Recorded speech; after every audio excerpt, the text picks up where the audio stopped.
All right, it is Tuesday, December 1st, and this is episode 7 of the Observation Lounge. My name is Charlie Plaine. I'm the host of this show.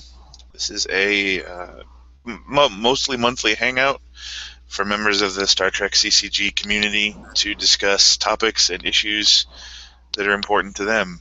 And today I have a couple guests with me to discuss a very particular set of issues. So I'm going to have them introduce themselves, starting with Greg, who's on my left.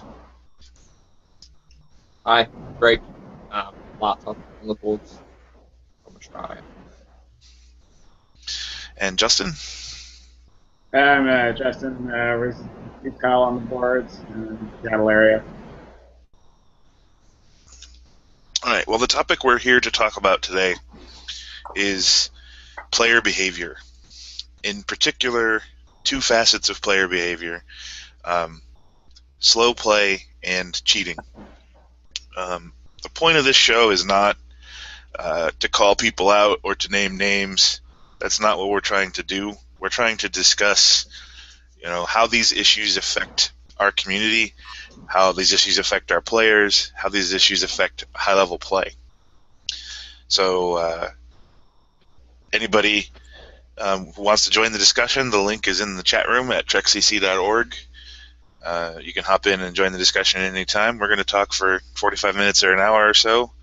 I don't know that I think one of the reasons these are complicated issues is because I don't know that there are easy, obvious solutions.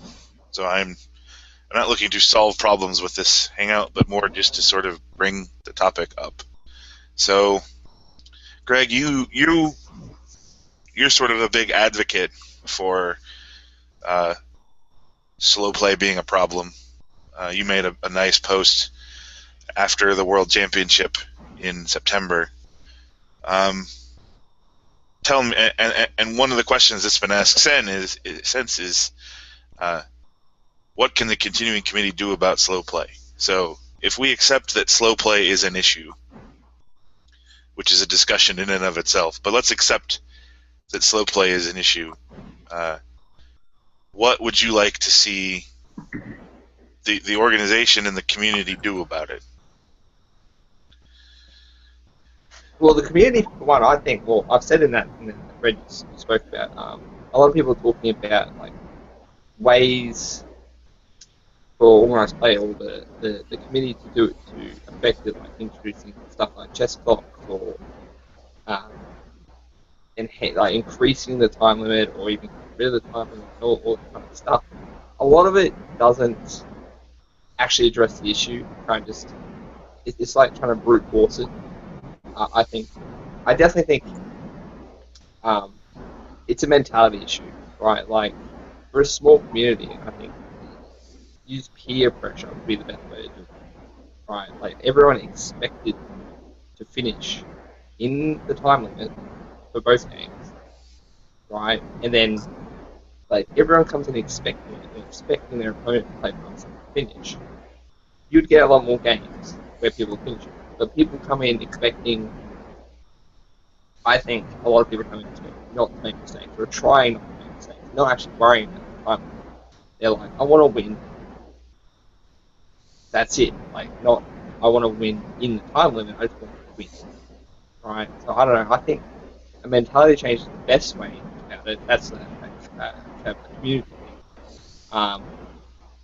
As for the committee, I mean, there are ways to try and push it, like changing the victory points from a modified win that you get, maybe reducing it, or other harsher things possible. But I definitely think, as a whole, I think the community needs to use peer pressure. Yeah, I mean, it's definitely it's got to be an issue that the community, that the players agree is an issue and agree to work on. I mean, So, Justin, let me ask you the same question. You've traveled all around this world to play. What are the solutions? What are the how do we go about dealing with the issue of slow play?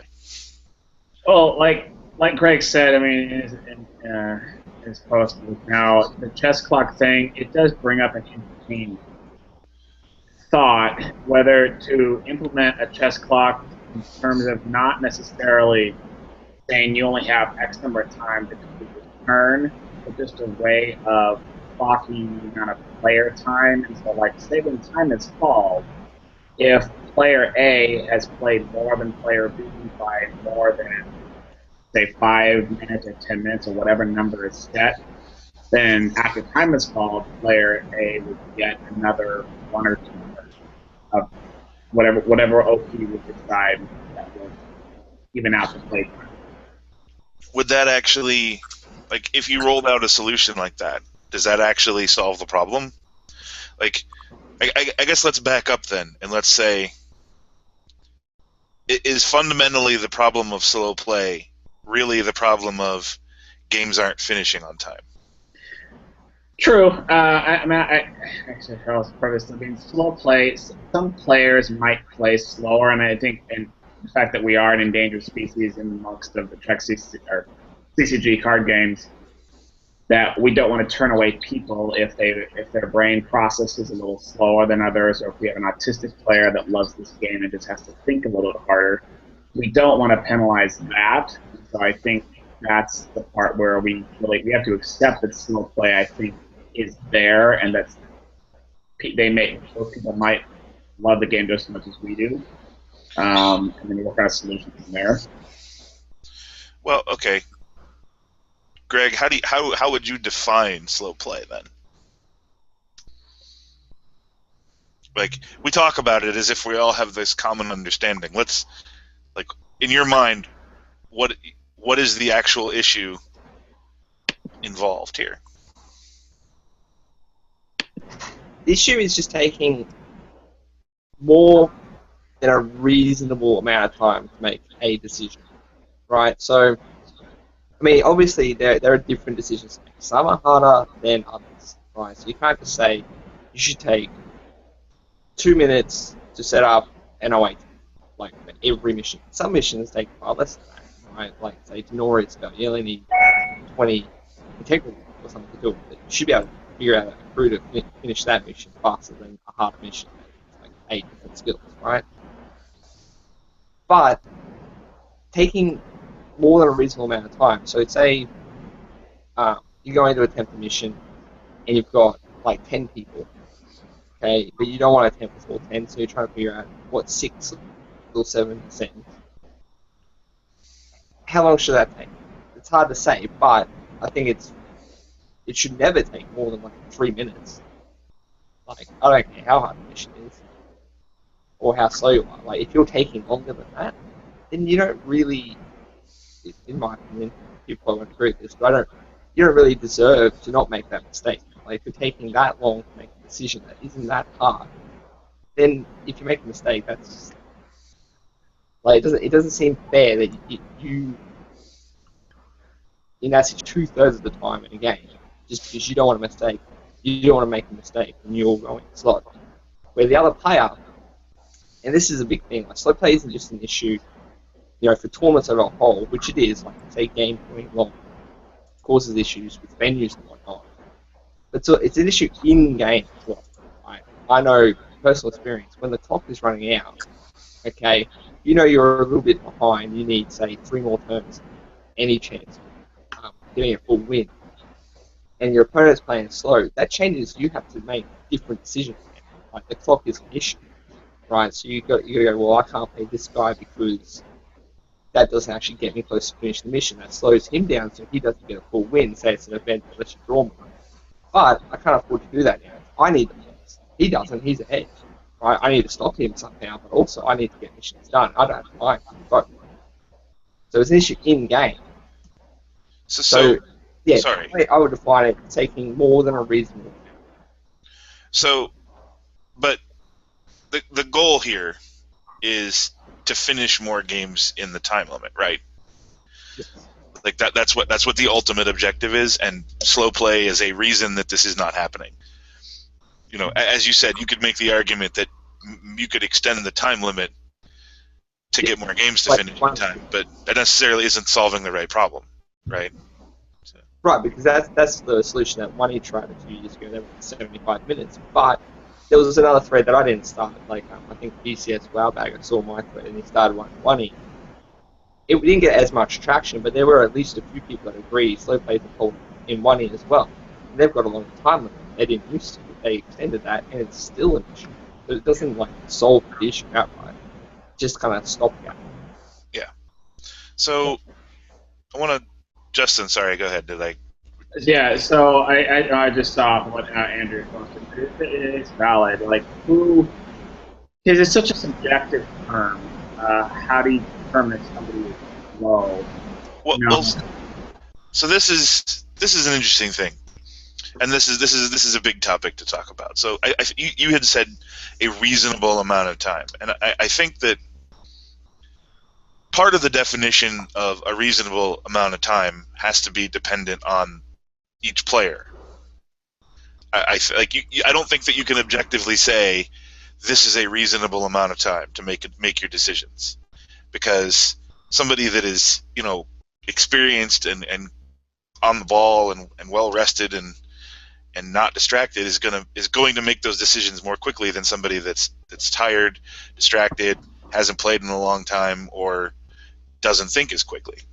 So I hope that we can all agree that there is not an objective amount of time that is okay. I think you're right. There's not an objective amount of time. I think it's only subjective based on the decision. I do think there's an objective amount of time for each person on any given decision. Like you said, all the things you said, an experienced player, a rested player, so on, will make a decision faster than the other. And guess what? That experienced player and rested player deserves to win more than the person that's not experienced and didn't come prepared. I agree. And this is an area where, if we do make this cultural shift, this is an area where experienced and skilled players get to excel again. So, slow play has been something. This is not a new thing. Slow play has been part of every CCG's tournament guidelines as long as I can remember. It was in the Decipher. Oh, what was that? And sports. They're like international sports that have current issues with slow play. Yeah. I mean, delay of game is a penalty in American football for a reason, So, what we used to define slow play as is a measurable difference in a player's rate of play. So, if you take, say, the first 20 or 30 minutes of the game, you're playing at a pace. Players play at a natural pace.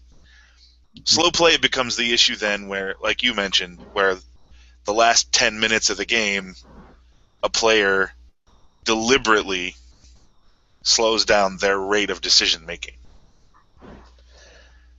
That is the definition that we used to use, as nebulous as it is. So, what was that, Greg? Sorry, I talked over you. Yeah, I agree. That's what we used to use, but I think it's much broader than that. It's not just an issue of I generally agree. I mean, I can accept that, but the classical definition of slow play was, if you're picking your weight, because by the nature of the game, some decisions get more complex the later that you go, right? Your first mission attempt, if you have 8 people in play, is a very simple decision. Your last mission attempt, if you've got 18 people in play, is a much more complex decision. But if you're, if it's taking you a minute to pick your away team early, it shouldn't be taking you 7-8 minutes to pick your away team later in the game. That is a pretty drastic difference, regardless of the complexity of the game evolving. So, again, I tend to agree with you, Greg, that it's more than just the last 10 minutes of the game, because if a player goes into the game with the idea of, my game is probably going to go to time, so I'm going to try to get as far as I can get before time is called, that's a different mindset than going into a game saying, I'm going to try to finish this game as quickly as possible, or within the time limit at least. I don't want peer pressure that you mentioned ever to make players feel like really games should be ending probably around 55 minutes, for a good game between players. Wouldn't you think, or should it be faster than that? Well, yeah, that's the whole I want to say. I would say just in time, like 55 minutes, reasonable. Often when I play my brother, regardless of the deck, will get done, 40 or less, because we both play pretty quickly. We both play heavy interaction, sometimes it pushes the limit. But, yeah, I'm not saying the peer pressure should be that people have to play fast or whatnot. I think everyone should expect to come in, that the game is going to finish, not that they're going to win, that their opponent has a chance to win, that the game will finish. Yeah, and certain deck types, like you said as well, take my game. This is I'm here. Take my game Worlds against Ken Day 2 of Running. You got an opponent going up against the Kazon battle. Everybody knows how bloody and brutal that is when outdone. So you're going to take probably maybe not twice as long to make your turn decisions. You're going to spend very meticulous at your turn. So you're going to take longer because one wrong mistake and the game's over. I think that's part of the problem, right? Like, there are so many variables here. There's me and my physical and mental capabilities. There's my opponent and his or her physical and mental capabilities. There's the deck that I'm playing. There's the deck that you're playing. All of those are variables that change, these time units. Because you're absolutely right. If I'm playing a heavy interactive deck, I am putting more on you to make decisions, and I can't expect you to make the same decisions in the same amount of time as if I was playing a more solitary deck. Ultimately, and correct me if I'm wrong, Greg, I don't want to speak for you. I don't think that the complaint comes from there's no hard line definition. I don't think that we could ask for that or ever come up with it. I think the complaint is it's gotten okay to run games up against the clock and to take as much time as you need at all the levels of play. Exactly. Yes. It's okay.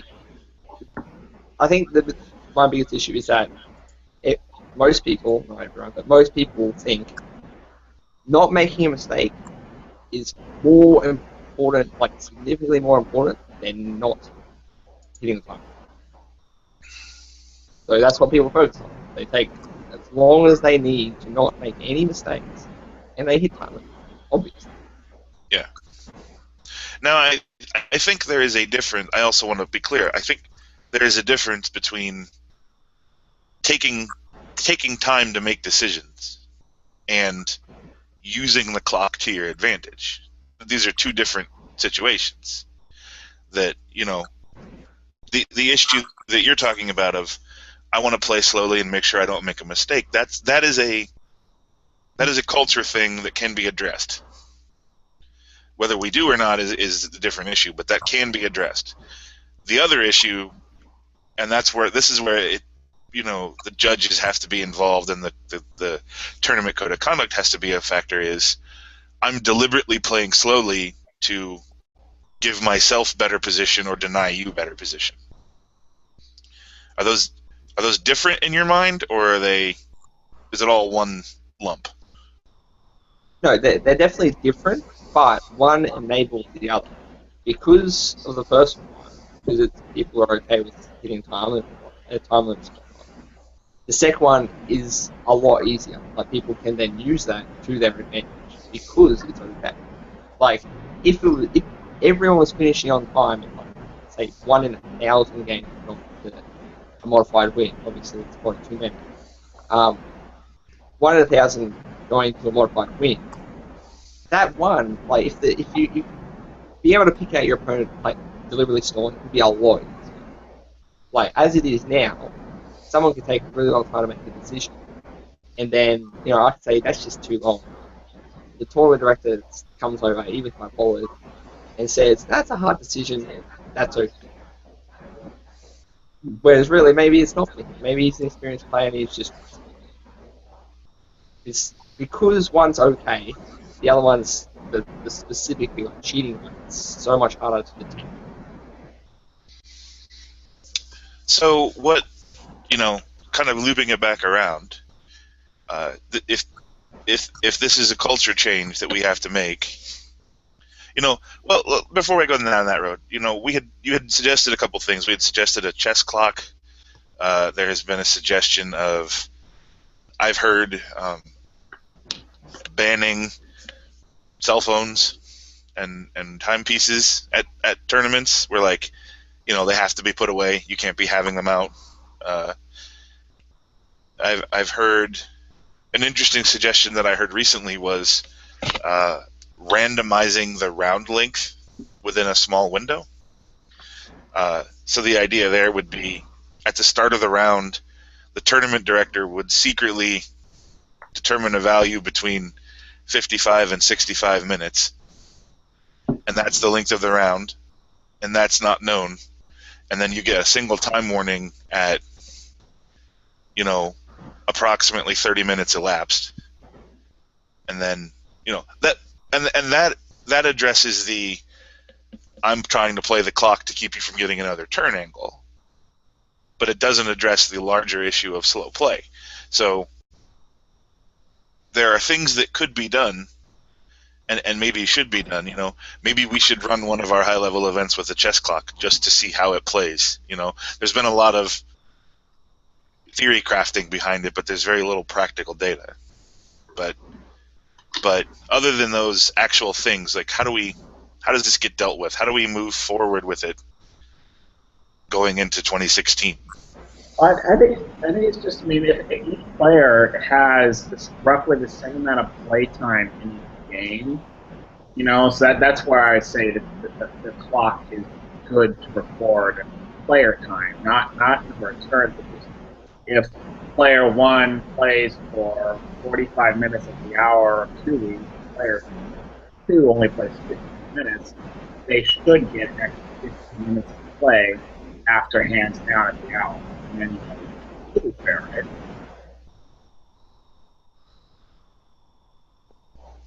Well, okay, so let's say we do that. Let's say we run a clock, and if there's more than a certain disparity, the player who was shorted gets to make up the time at the end of the turn. Is that good? Let's say Greg and I are playing, and I take 45 minutes, and Greg gets 15 minutes. Does he just get to sit there and take turns for 15 minutes until either he wins or the game is over? Is that good for anybody? Obviously, it's good for Greg. I don't know. I'm just trying to figure out. There's just to put what might be fair. What to combat the person who does take the 10 minutes to decide an away team, or the 7 minutes to decide an away team on turn 3. That's what we think might be too slow or something. Well, okay. I fundamentally agree with you, Greg, that this has to start with the players. This has to start with players in their local tournaments agreeing to try to play more quickly. We're going to try to play more quickly. We're going to try to finish our games on time. That has to be the first step. Don't you? I don't want to ask leading questions, but in my opinion, that has to be the first step. Yeah, no, that's exactly what I said. Yeah, I think so as well. I think, and that's something that the steering committee, let's assume that everyone agreed it was an issue, which I don't think is a reasonable discussion, but that's something that can be helped along by the continuing committee, for example, by instructing, former directors that they should be encouraging this or something, like ambassadors as well or whatnot. Yeah, absolutely. We can absolutely update the tournament guide, and we can absolutely update code of conduct, and there can be a, here's what you should, here's the expectations for tournaments for this year, and this is something we want to work on because it's got to start from the players. But so what's then step 2? I mean, because and I agree. I think you said this in your post, Greg, but this can't just be a thing that we solve at high-level tournaments. It has to be a thing that all tournaments deal with. Because if it's okay to play slow at locals, you're never going to, it's going to be okay to play slow at everything. The culture has to be changed throughout. At high-level tournaments, we can have more control. But if you're going to change the culture, that has to be done at the local level. Yeah. So if you're going to change it, you've got to go from the bottom up, not the top down. Step 2, would probably be something more,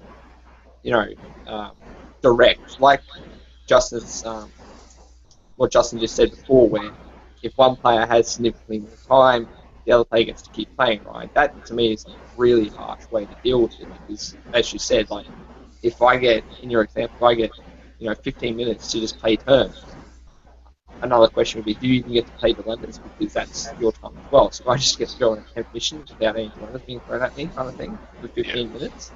So that seems like a really harsh way to deal with it. But I think step 2 is something more direct like that, like a way to deal with it. Either changing, I don't know, well, another harsh one I thought of was if you get, say, depending on the rounds of the tournament, if you get half of your rounds or more modified, so you don't hit the limit, whether wins or losses, you're just ineligible to win at that point. So even if you place first, you don't win. Kind of thing. That's another harsh way to deal with it. But obviously, debating what to do there's so many options. Just going back a bit off the chess block, though, I would like to say I have tried that myself at locals, and it's really hard. If the players are responsible for it, it's so easy to get. You're paying attention to what your opponent's playing, you're trying to figure out who you've got in play, who you want to play, who you attempt with. Hitting that clock every time that you need to, so when the turn switches or they're doing dilemmas, or say for a secret identity as well, they're looking through your people, you don't want to hit the clock there because they're wasting your time otherwise, right? It's almost impossible to remember every single time. Yeah, it's not a game like chess where it's my turn, your turn. There's too much. Maybe it might work better in 1E than 2E, because 1E is more of a, there's less of that. But even so, even in 1E, there's I get to kill half your people, or I get to, look at all these things that are happening. So, I got a note in the chat room, and I want to. It's been pointed out that what we're talking about is highly discriminatory against new players, and I think I want to make it clear we're talking in the case of new players are obviously going to be an exception to this, right? They have to be. If you're brand new to 2E, you're not going to play as quickly. You're going to have to take time to learn things and ask questions and have rulings. But this isn't about excluding new players, but at the same time, you don't want a new player to come in and think that it's okay to take as long as they need beyond maybe their first couple tournaments.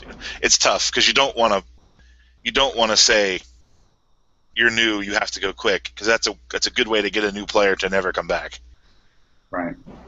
To be bullied into, not bullied, but pressured into playing quickly. And again, there are no objective time limits here. If you're a new player, if I'm a hardcore, I'm always going to go as fast as possible, and you're a new player, I'm still going to allow you to take more time because you're new, and I want you to keep playing. I don't want to keep you from learning the game. So I don't think that, it's very easy to lose ourselves in absolutes. There are no absolutes here. Right. Yeah, I agree. The new player thing is definitely something where the local tournaments, like from building bottom up, will actually help, right? So at Worlds of Australia, there are a lot of new players, people that have only been to one or less tournaments. Some have been to 2 or 3. There are people that have been to one or less tournaments, right? And they're coming in first round, so like obviously they knew once you get in 4 rounds, or whatever, they're playing each other at the bottom reasonably. Yeah. But the first couple of rounds, they're going to get paired up against, experienced players. Okay, those experienced players, not this Worlds, but I know the Worlds previous in Australia. Like, for example, Lee Clark was paired up against someone that had never played before. Okay, and Lee ended up getting a modified win, which then affected his placing a bit until he played day 2 or whatever. That affected his tournament, right? Because he played against a new player that never played before and just went superstar, right? So, like, that's why I think it's actually important. One of the reasons why I think it's important to build from the bottom up. New players come in, obviously, the first few tournaments, they're learning. Everyone gets that. No one's saying that you should be getting up to them immediately if they're climbing out the first 2, 3, 5, like 5 times, whatever. Yeah. But they need to understand that there is a time limit, okay? And it's expected that you should be preaching, right? So not from the first tournament you should be going, oh look, you attempted 1 mission in an hour, that's okay. You should be going faster, right? Let them know that they should be faster. The time limit, it should be met, or it should be expected. Yeah. I agree, and it's not, there's a lot of concern in the chat room that these are not objectively things that can be defined, and again, I think we're all on the agreement that there is not this is how long your turn takes, this is how long it takes to decide a mission, this is how long you get, and nobody is saying that we be jerks to new players. That is not what is being said here. It's just,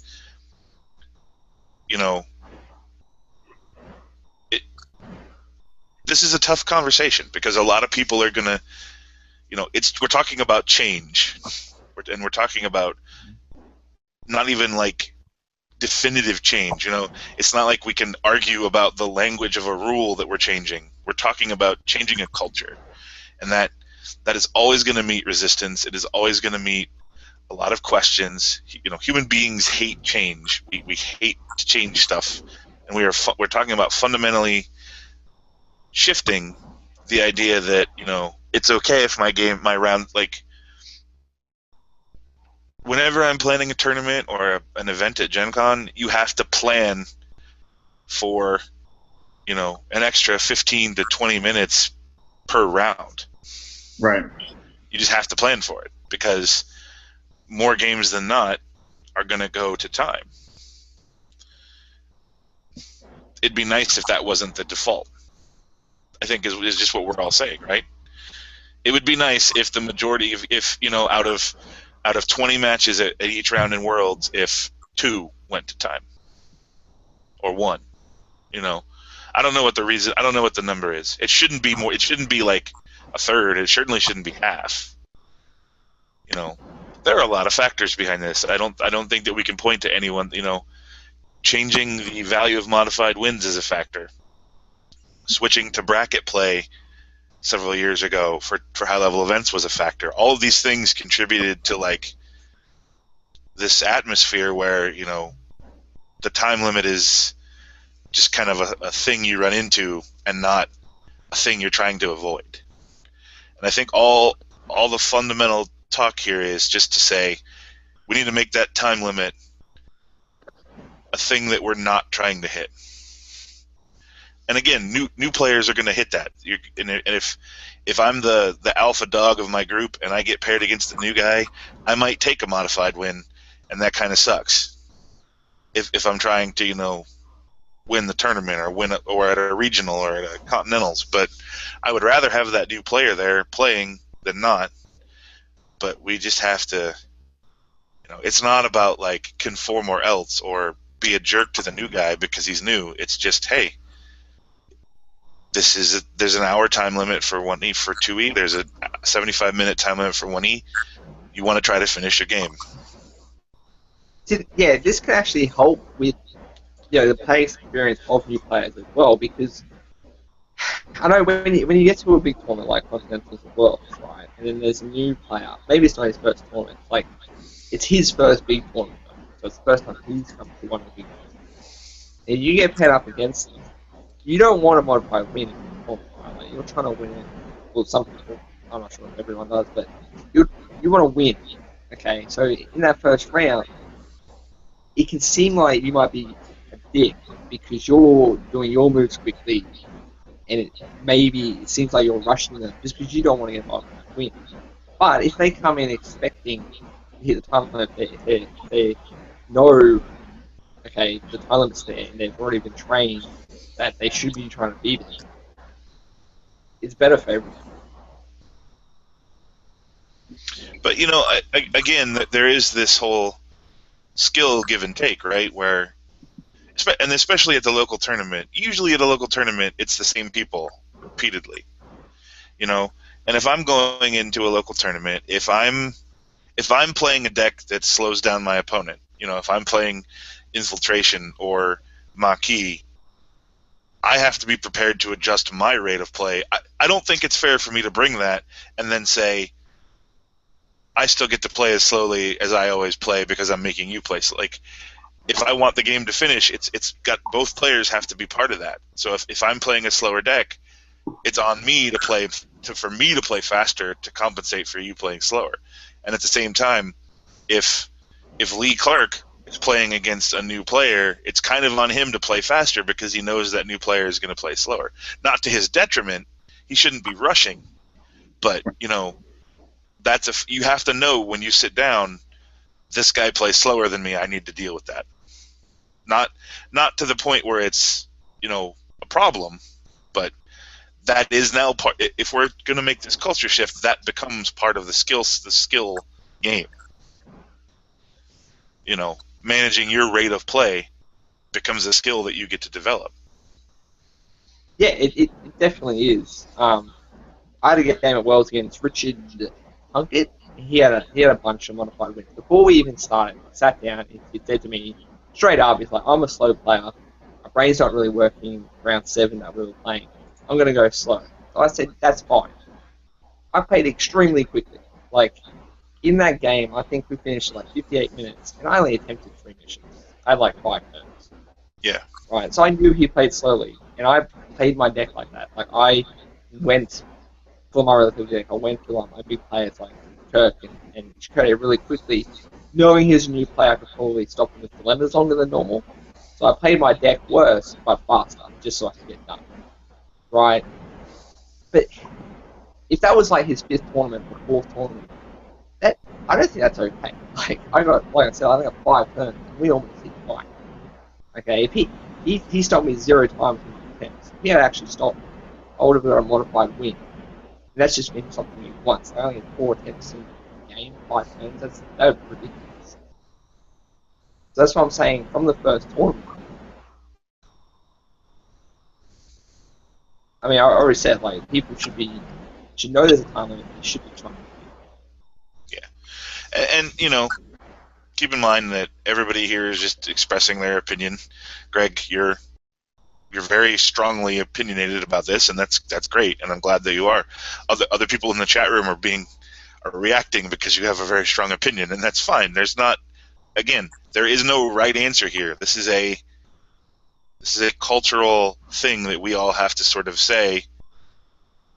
We may not agree to the scope or the degree, but like this is a problem that the number. I mean, I wish I had statistics, but I'd be curious to keep track of how many games are modified wins, because if it's more than 10%, that's probably too many.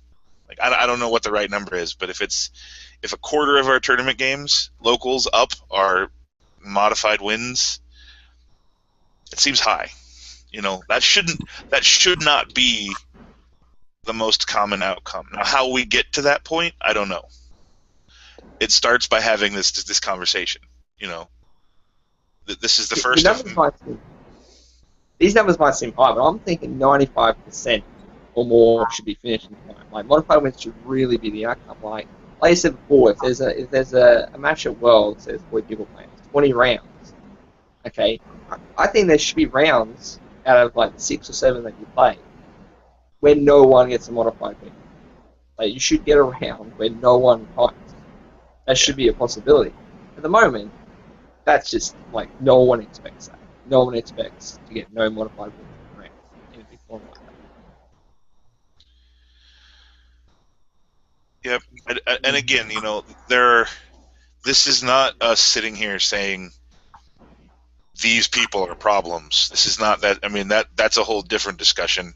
You can't have that discussion until we just deal with these other things. But it's not pointing fingers. This is not these 5 people are the problem, or these 5 things are the problem. There are a lot of things that are contributing to this, and there are a lot of things that must happen to sort of get it to fix. And the first is, like I said, having this conversation, and we will continue to have these conversations with more people.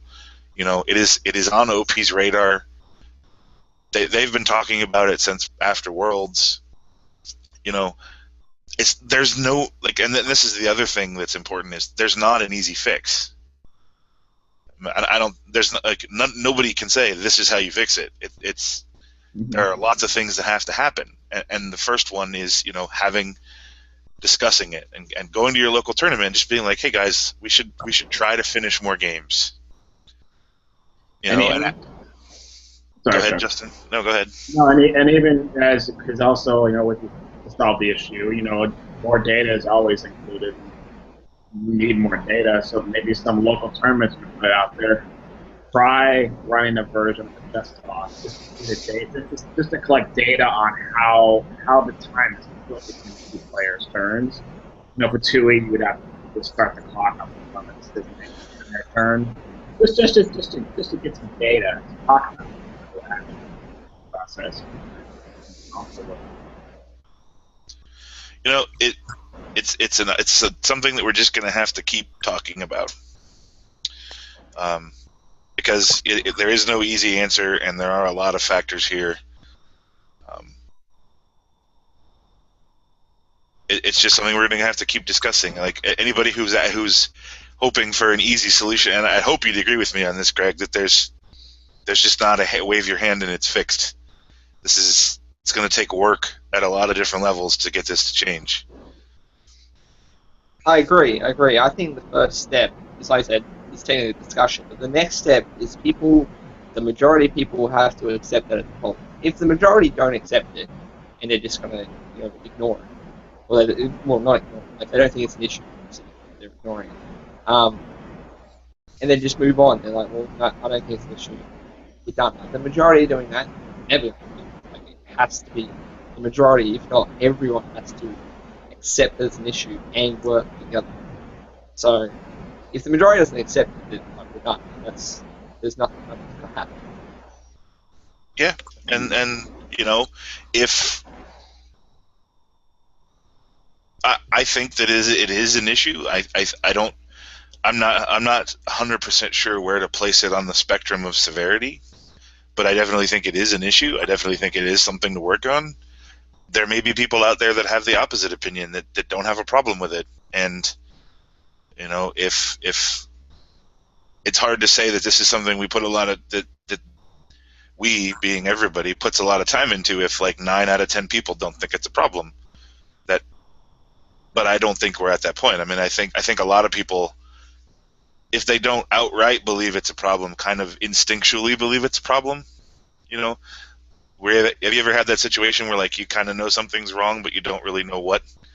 I think there might be a lot of people that are in that headspace where it's like, didn't used to be like this, or because Trek is a slow game. There's not a card game on the market right now that takes an hour per round. Yes. I mean, I've actually had that. I've had that issue trying to recruit, right? So I'm trying to get people to play this game. An hour time limit. A tournament's going to take 3.5 hours. Well, I mean, that's ridiculous. Max 15 minutes. Android net run is 30 to 45. I mean, a Magic tournament takes 3 to 4 hours, but you play 3 games per match.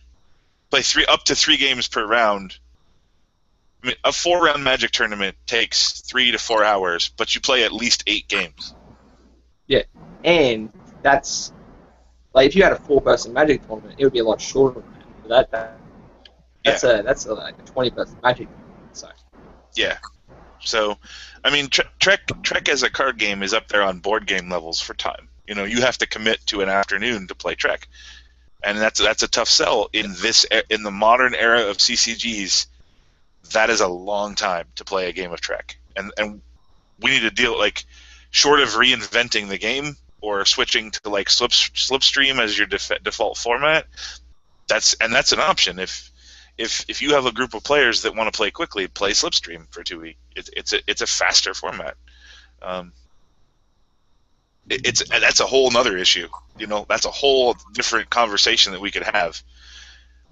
You know, and you could get into things like, well, design should make the game faster. Well, we have been, but there's only, you know, if we stripped away everything that takes time in the game, everybody would stop playing because it would be really boring. You know, you can't take out decision points and you can't take out interaction points or the game dies. Does anybody remember playing 2e when it came out? It was not very exciting for the majority of people. I mean, we played it because we liked Trek, and we thought it would get better, and it got better. So, you know, design can only do so much. Like, we've cut back on downloading. That speeds things up. We've cut back on, you know, preventer over... Like, one of the worst things for decision-making was, like, original thinker Kirk, or any prevent and overcome, really. Because when you're then playing dilemmas, you have to think so much more about how to play your dilemmas. When Kirk is in play, you have to think a lot harder than when Kirk is not in play. Unless you're like me and you just shuffle your dilemmas. Yeah. But it's, you know, this is the answer problem. This is, you know, we'll continue to have these discussions, and we will be reaching out to tournament directors and ambassadors to find out how many people out there think that this is a problem and to what degree. And then we will work with those people to spread awareness of this as an issue. And we will continue to hold meetings and reviews and the observation lounge to talk about the issues and talk about solutions. Because there are things that can be done. Maybe we change the value of the modified win. That's a suggestion I actually kind of like. You know, if modified wins are worth less points, you automatically have a more incentive to go for the full win. You know, maybe raising the value of the modified win was a mistake. So, or even set the full win at 5 and leave modified win at 3. Well, it's the same difference, right? It's just implementation. But yeah, that could be another. I mean, if you make the full win worth more, you know, because right now, what is it, in a 4-round tournament? If you go 3-round tournament. If you go 3-0 with modified wins. I'm trying to remember the math. Yeah, the 3-round tournament, if you go 3 modified wins, you win, right? Because you've got 9 points. Someone else who went 1 can be on 9, but you beat them head-to-head. But you beat... That's it. That was what I was thinking. Yeah. And right. If you make it so that... I was going to say, if you make it so that... Go ahead. Sorry, Greg. That leads into the people like, say, Nick Yang, who think the... what is the Swiss tournament for day 2 is a much better option, but like I think it's probably a better option as well. But it's not just that's not a hard and fast solution. That doesn't go. Modified wins aren't a thing, right? Like at U.S. Nationals, I was looking at that. I think Michael won with a modified win and a true tie. Like he had 2 games better time, and still won. Yeah. So it's not like if you use Swiss, modified games just disappear. It's not a hard fast solution. Yeah, if you couldn't win a tournament with all modified wins, that alone might change the entire game. Like if you change the point structure so that the guy who was 2-1 with full wins was ahead of the guy who was 3-0 with modified wins. That puts a lot of emphasis back on the full win, which gets people to want to play the time. And maybe something like that is enough to force people to change the game. And that doesn't really affect new players at all either, because they're just going to play the game. So yeah, it's interesting. I mean, there's a whole team of people who do all the OP stuff who are going to be working with the community, the players, to figure this out. So I didn't expect to solve the issue tonight, and I still don't. So let me ask you guys a theoretical question. I definitely think that this is a big topic, and we will continue to discuss it. But so we had talked earlier about the difference between a slow player and slow play. The code of conduct slow play, which is deliberately slowing down what you do to preserve your game state or just stop the opponent. This is a different beast, and as you correctly said, Greg, one feeds into the other. But setting that aside for now, how do you deal with, in a tournament setting, in particular a high-level tournament setting where there are judges or multiple judges, how do you get dealt with? How do you recognize that it's happening to you, first of all? Once you've recognized that it's happening, how do you deal with it? So these are big questions. Yeah, they're big questions, and ignoring that they feed into each other. Like, I think fixing the first one makes this answer easier. Like, identifying it becomes easier, and then dealing with it becomes easier. But I think the biggest problem at the moment, identifying it, is so hard, practically impossible. And even if you do, it's usually too late, right? Like, let's say 40 minutes into the game, you've realized that your opponent's been going slow. Now he's played one new person, let's say, so he had 10 people out, played one this turn, some events or whatever. And now this turn it takes 4 to 5 minutes to set up an away team. Like, he's only got one new person to consider. He attempted last turn, he's already done most of this consideration. I would say, like, immediately, like, bam, too slow. But by the time you go, he's there, I think he's stalled. I think I've identified him. We're 45 minutes into the round. Okay? I call a TD over at this point. The TD then has to watch him.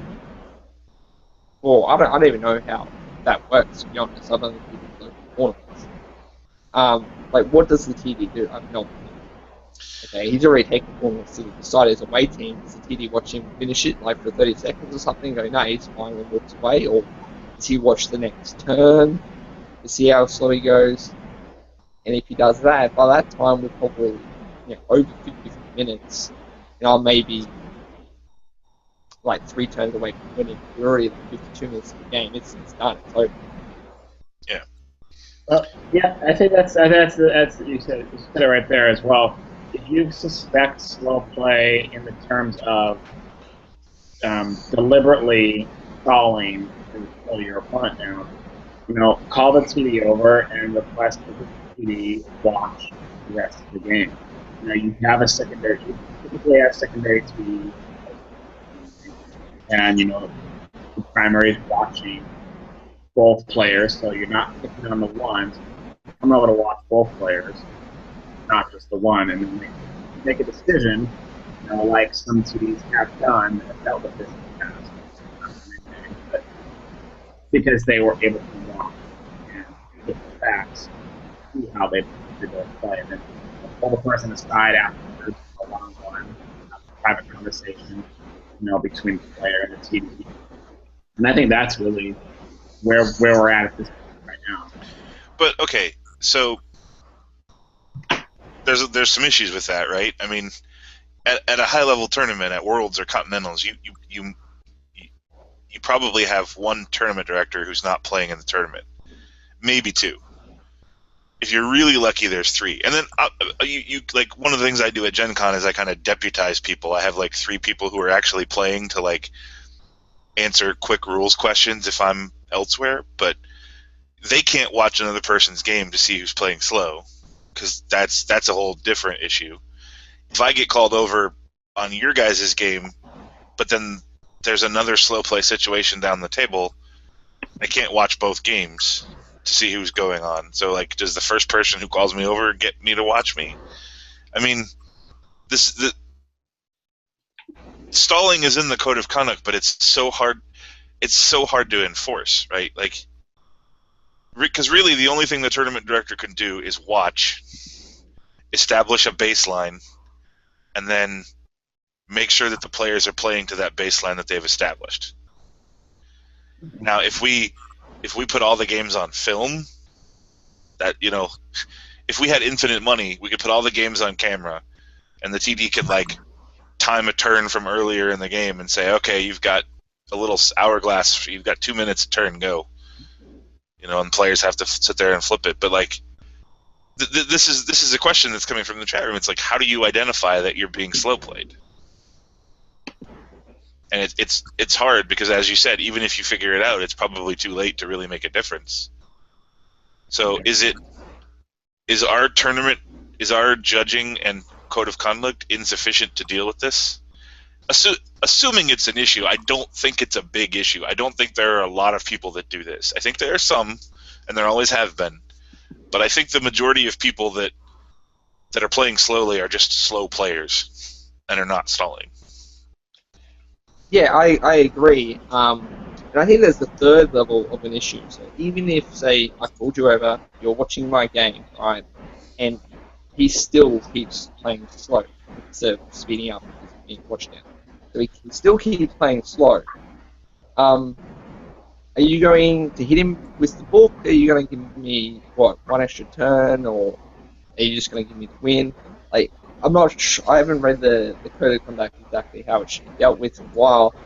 But I'm not so sure a lot of TDs would even do much about it other than just give them a warning. Because I know when I did read the code of conduct recently, apparently if you leave a card behind, which I've seen in a lot of tournaments, say like in one in particular, gets mixed up with your opponent or whatever, that the prescribed punishment for that is a tournament. I've never seen that, and that seems harsh to me, but it's never actually been carried out.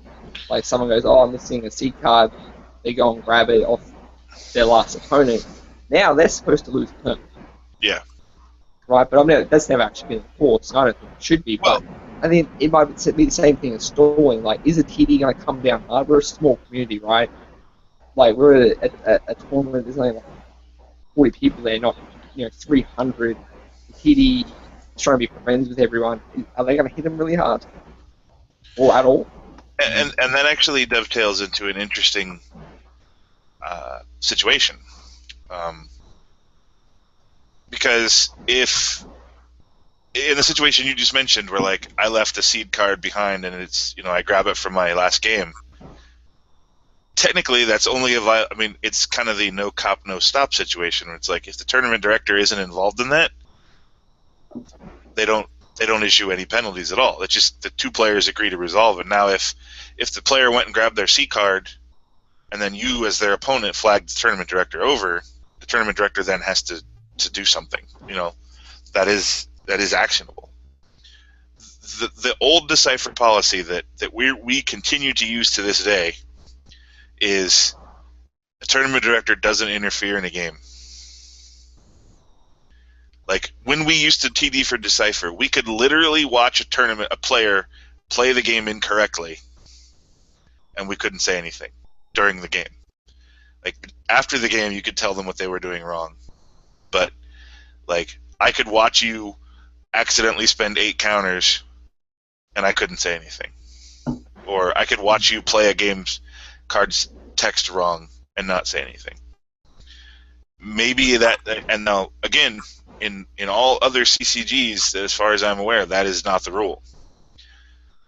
Like Magic is a bad example because they're huge and enormous, and they have 50 judges for all their tournaments. But if a judge watches you play wrong, they tell you, and if it continues happening, they penalize you.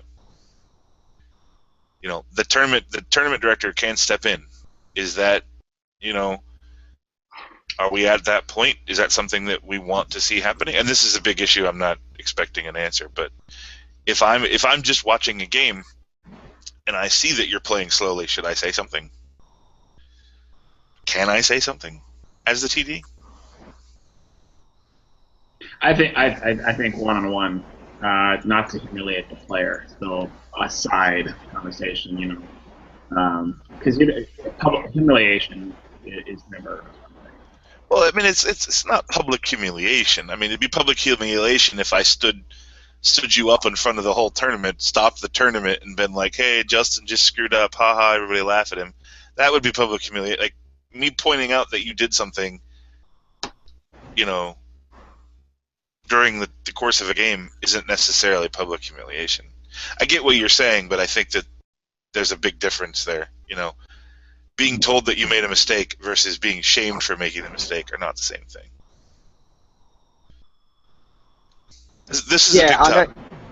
Go ahead. Yeah, nowadays with the playing cards wrong, I know there's been a couple tournaments, either Continentals or Worlds, I don't remember, where I think it's mostly new players where they play a card wrong, and then after the game they ask, "Did we do that right?" and they get told no. But it's again, even if we change the rules so that TDs can say something in the middle of a tournament, they can't watch all 20 games at the same time. We don't have the staff for that.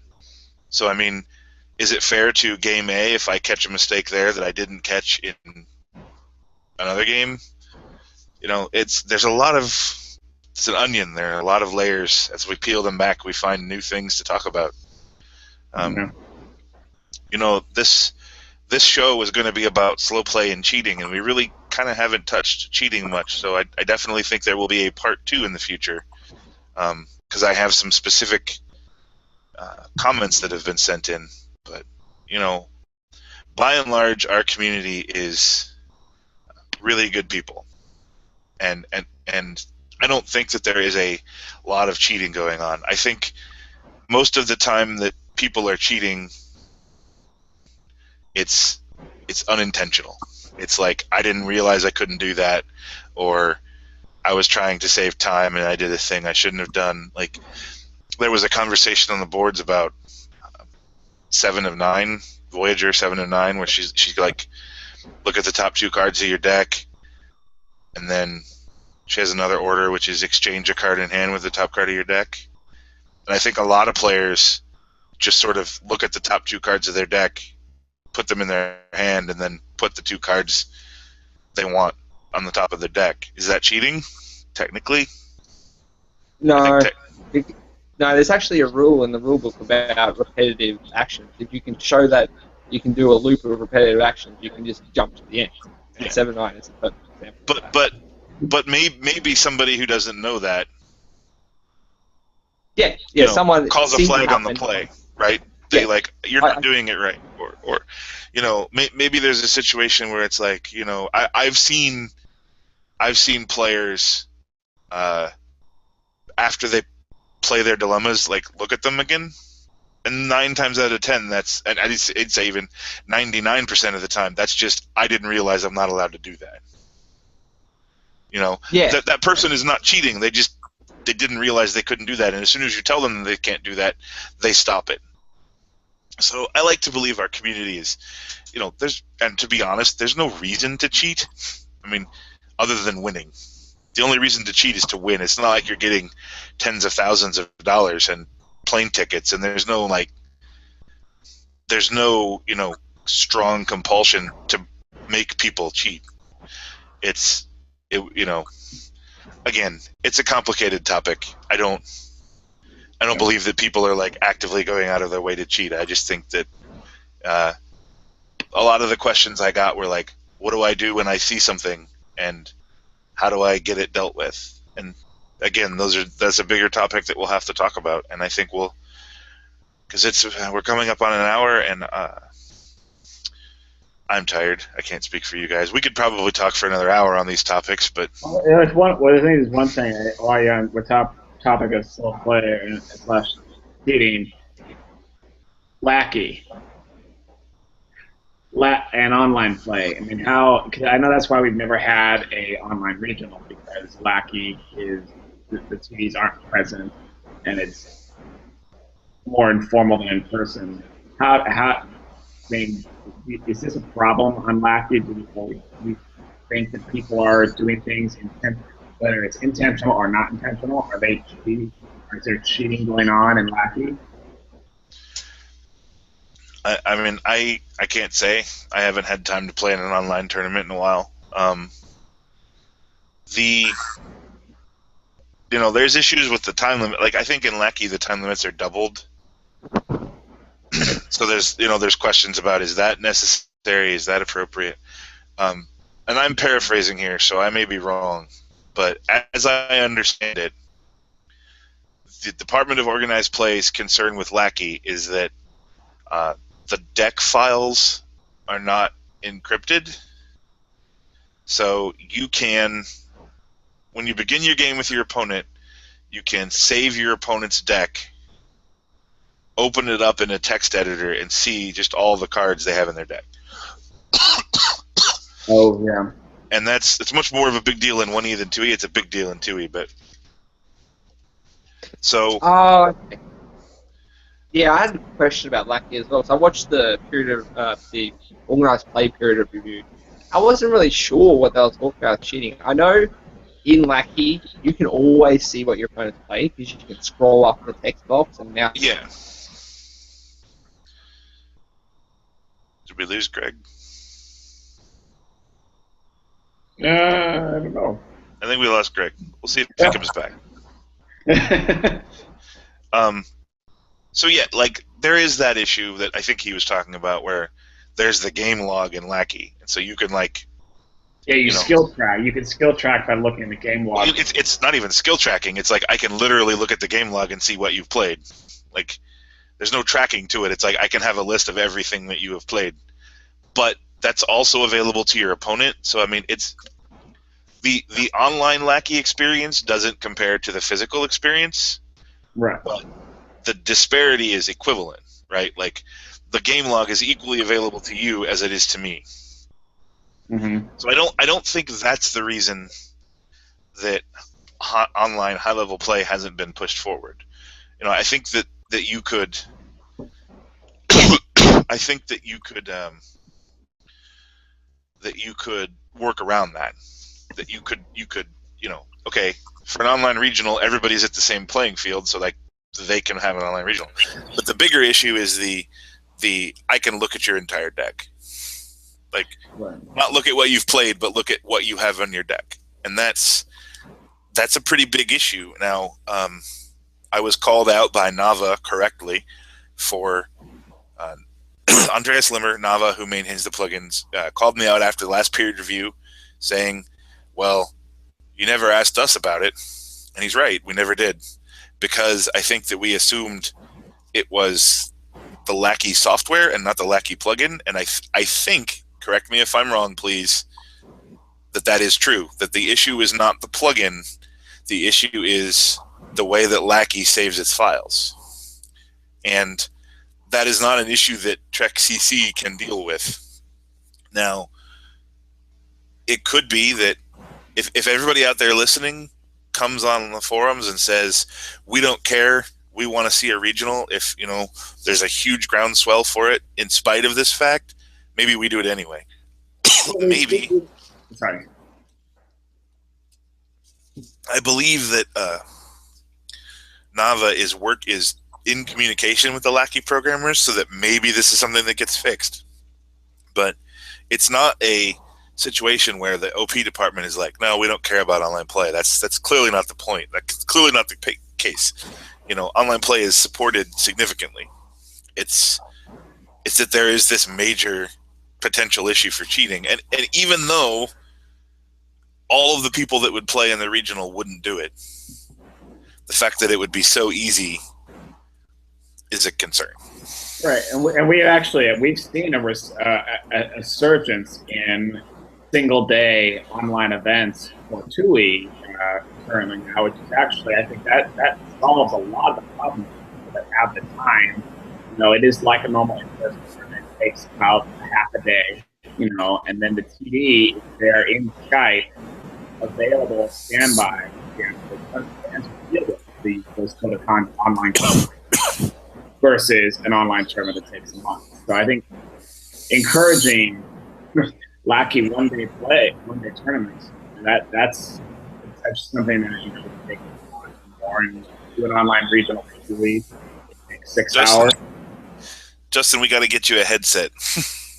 Yeah, I know. You echo pretty badly when you get on a roll, but I don't necessarily think the lack of TDs is the issue for online play. I mean, the freedom of being able to play over the course of a week is nice. I mean, as long as the tournament director is available, because in Lackey you can save and restart your game. So I mean, if you have an issue that needs a resolution, you can save your game, wait for the TD to answer, and then continue the game. But Sure. so this has been a good discussion. I hope that we get a lot of feedback on the forums. Tell us what you think. Tell us what we missed, what we said that it was wrong. Slow play is not a simple issue. It is not an issue that we're ignoring. It is not an issue that has an easy fix. It is going to require a lot of conversations and a lot of work on the player's part and on the committee's part to deal with. It is not a fixed and done solution, and I don't think anybody thinks it is. I want to thank my guests, Greg Dillon, Latok, and Justin, Resistance is Futile, for being on. Thank you to everybody in the chat room who submitted comments. Kamala, Amber, I can never pronounce your name, Amber, Marketry, Mogor, Gooey Chewy, everybody who was commenting in the chat room. Please share your thoughts. I will be posting the poll for episode 8, which will be sometime in December. I have received some criticism about how I've been scheduling these, which I've taken to heart. I'm going to go back to how I used to schedule it, where it's kind of like a midday weekend, an early morning weekend, or late night weekend, and then one night during the week, and pick the time that the most people can come. So hopefully we'll see some more topics. We will do another focused episode of the Observation Lounge like this to talk about the cheating issues.